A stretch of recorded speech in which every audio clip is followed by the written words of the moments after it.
সচিবালয়ে আগুনের ঘটনা তদন্তে দ্বিতীয় দিনের মতো আলামত সংগ্রহ করা হয়েছে।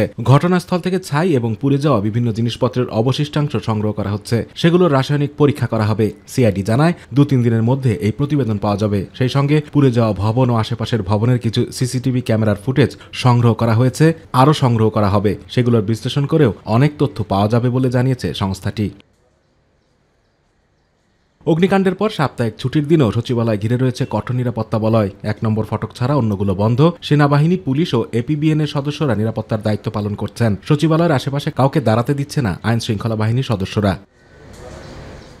এদিকে সচিবালয়ে ভয়াবহ অগ্নিকাণ্ডের ঘটনায় সাংবাদিকদের প্রবেশাধিকার সীমিত করা হয়েছে। শনিবার সকালে প্রধান উপদেষ্টার প্রেস উইং থেকে তথ্য জানানো হয়। বিজ্ঞপ্তিতে বলা হয়, ভয়াবহ অগ্নিকাণ্ডে ক্ষতিগ্রস্ত কি পয়েন্ট ইনস্টলেশনের নিরাপত্তার কথা মাথায় রেখে সচিবালয়ে সাংবাদিকদের প্রবেশ নিষিদ্ধ করার বিষয়ে সিদ্ধান্ত নেওয়া হয়েছে।